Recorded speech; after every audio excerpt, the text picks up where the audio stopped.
Bodo latest update बयखौबो बरायबाय। दिनैनि रादाबखौ फरायदों आं प्रमोद खाख्लारि।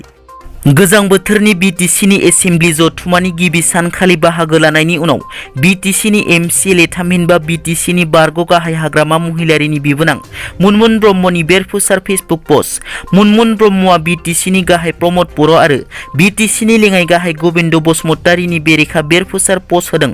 बिथाङा पस्टनि गेजेरजों लिरोदि गबिन्द बोराइजों प्रमोद बर' जोंनिया किन्तु BTCखौ धंस' खालामनायनिसो खिथेर मुडनि पलिटिक्स होदै रायजोफोर सांग्रां जा। बिथांमोना दाफुंनायाव गैया, बिथांमोननाव सान्थाय एबा सानस्रि गैया बहा आरो माबोरै BTCनि रायजोफोरखौ सालायलांनांगौ। गुबैयैनो प्रमोद बर'आ BTCखौनो BTR होनना BTCखौ भारा होना जाखोमागासिनो दं रायजोफोर। गमामायैनो बड'लेण्डनि बेलतलानि गेस्ट हाउसखौ बर' कसारि अफिसनो भारा होखोमाना जागासिनो दं। रायजोफोर मा बुंबावनो, बड'लेण्डनि प्रपार्टिखौ दिनै एफा गाबोन एफा थारला थगायजोबमारसिगोन होनना रायथिनो गोनांदि प्रमोद बर'आ खुंथाइ गोहो फैनायनि उनाव बेरेखा दोलो BPF दोलोआ गिबि खेबनि थाखाय BTC एसेम्बलि जथुमायाव बाहागो लादों।